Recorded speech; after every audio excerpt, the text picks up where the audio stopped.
So now अब हम जो मेथड पढ़ने वाले हैं वो है केमिकल मेथड। सो बेसिकली इसमें क्या होगा, salt and edible oils are the common chemicals generally use to check the growth of micro organism, therefore they are called preservatives. तो यहाँ बताया गया है कि जो सॉल्ट होता है और जो ईडेबल ऑयल होता है, ठीक है, ये क्या है, कॉमनली केमिकल है, मतलब जनरली इसको यूज़ करते हैं हम, ठीक है, किस चीज़ के लिए, growth of micro organism.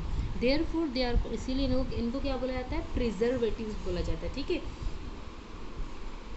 We add salt or acid preservatives to pickles to prevent the attack of microbes। देखिए, सो जो सॉल्ट होता है उसका यूज़ हम क्या करते हैं, पिकल्स होता है जो आपका, उसमें उसे ऐड करते हैं ताकि उसमें जो माइक्रोब्स है या माइक्रो ऑर्गेनिज्म अटैक ना करें। वो किस क्या काम करता है, सॉल्ट एज ए प्रिजर्वेटिव्स का काम करता है।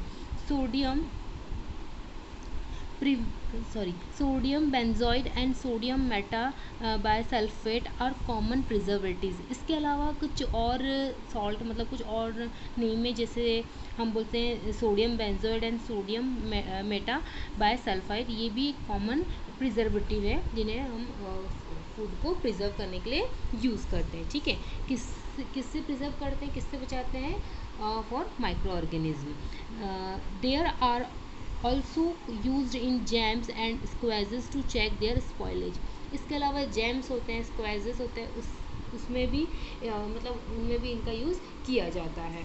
अब यहाँ पर देखिए, प्रिजर्वेशन बाय कॉमन सॉल्ट। अब कॉमन सॉल्ट जो है आपका, जिसे हम नमक NaCl बोलते हैं, वो किस तरीके से काम करता है या उससे किस तरीके से प्रिजर्व करने के लिए, मतलब चीज़ों को यूज़ किया जाता है। So common salt has been use to preserve meat and fish for edges.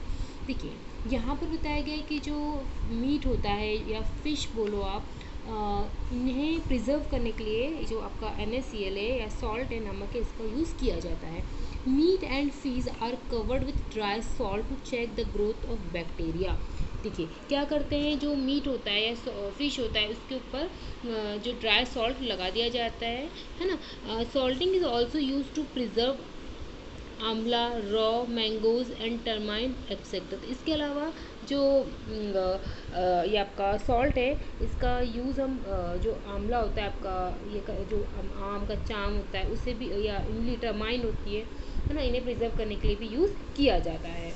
Then उसके बाद है प्रिजर्वेशन बाय शुगर। सो मतलब शुगर से भी चीज़ों को प्रिजर्व किया जाता है। कैसे, jams, jellies and squashes are preserved by sugar.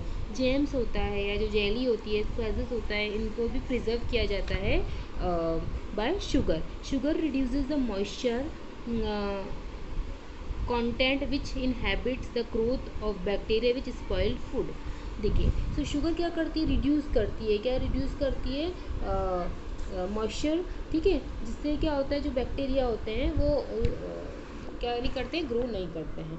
Then उसके बाद आता है preservation by oil and vinegar. इसके अलावा अगर हम बात करें ऑयल की और विनेगर एज ए प्रिजर्वेशन काम करता है। Use of oil and vinegar prevent spoilage of pickles because bacteria can not live in such an environment. Vegetables, fruits, fish and meat are often preserve by this method. ठीक है, तो pickles हो गया आपका या अदर और जो चीज़ें हैं, ठीक है, जैसे फिश, फ्रूट, इनको भी ऑयल और विनेगर से के द्वारा प्रिजर्व किया जाता है, ठीक है। यहाँ देखिए, हीट एंड कोल्ड ट्रीटमेंट्स। अब ये क्या होता है, heat and cold treatments, basically देखते हैं अब यहाँ पर। You must have observe your mother boiling milk before it is stored और रिड्यूस्ड। कॉमन है कि आप सभी ने देखा होगा घर पे जो मिल्क होता है उसे क्या करते हैं, पहले बॉईल करते हैं और फिर स्टोर करते हैं, ठीक है। Boiling kills many micro organism. Boiling से क्या होता है, जो बहुत से जो माइक्रो ऑर्गेनिज्म होते हैं, माइक्रोब्स होते हैं, वो मर जाते हैं, किल, ठीक है। Similarly we keep our food in the refrigerator, low temperature inhabit the growth of microbes. इसी तरीके से जो हम फूड होता है, हमारा जो खाना होता है, हम उसे रेफ्रिजरेटर में रखते हैं कम टेम्परेचर पर, ठीक है, ताकि वो क्या हो, ख़राब ना हो। Then pasteurized milk can be consumed without boiling as it is free from harmful microbes. The milk is heated to about 70 degrees Celsius for 50 to 30 seconds and is suddenly chilled and stored. By doing so, it prevents the growth of microbes. This process was discovered by Louis Pasteur. It is called pasteurization. So एक method है basically जिससे milk को 70 degree Celsius पर 50-30 second एकदम boil करते हैं, फिर ठंडा करके रखते हैं. सो ये जो मेथड है, ठीक है, इसी मेथड को बोला जाता है पेस्टराइजेशन. और इसको डिस्कवर किसने किया था? लुइस पेस्टर ने. अब हम बात करेंगे storage and packing. So these days dry fruits and even vegetables are sold in sealed airtight packets to prevent the attack of microbes. आपने भी देखा होगा कि जो फ्रूट्स होते हैं, ड्राई फ्रूट्स हो गए, वेजिटेबल्स, उन्हें अच्छे से पैक कर दिया था ताकि उसमें जो भी माइक्रोब्स जो होते हैं वो अटैक ना करें. इसके बाद है आपका nitrogen fixation.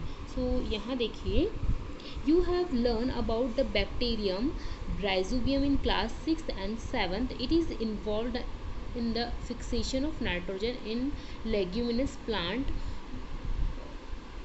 Recall that Rhizobium lives in the root nodules of leguminous plants such as beans and peas. यहाँ पर बात किया गया है एक बैक्टीरिया की जिसका नाम है राइजोबियम बैक्टीरिया. ये बेसिकली कहाँ रहते हैं? जो पल्सेस होती है या लेग्यूम्स होते हैं, है ना, उनके रूट में रहते हैं. ठीक है. अब ये क्या करते हैं? जैसे यहाँ पे एग्जांपल दिए, बीन्स हो गई, पीस, ठीक है, with which it has symbiotic relationship. ये क्या करते हैं? सिम्बायोटिक रिलेशनशिप बनाते हैं. मैं आपको एक मतलब बता दूं कि सिम्बायोटिक रिलेशनशिप मतलब बोल सकते हो आपके एक दूसरे पर डिपेंड रहना. ठीक है. मतलब किसी न किसी चीज़ को लेके तो वो ये रिलेशनशिप रखते हैं. Sometimes nitrogen gets fixed through the action of lightning, but you know that the amount of nitrogen in the atmosphere remain constant. You may wonder how. Let us understand this is the next session. Okay, so अब हम इसके बाद जो पढ़ेंगे about nitrogen, जो nitrogen cycle है आपकी, वो नेक्स्ट टॉपिक में मैं आपको बताऊंगी. जो भी हम पढ़ने वाले हैं. आई होप आपको जो अभी मैंने एक्सप्लेन किया वो समझ में आया होगा. चलिए, थैंक यू.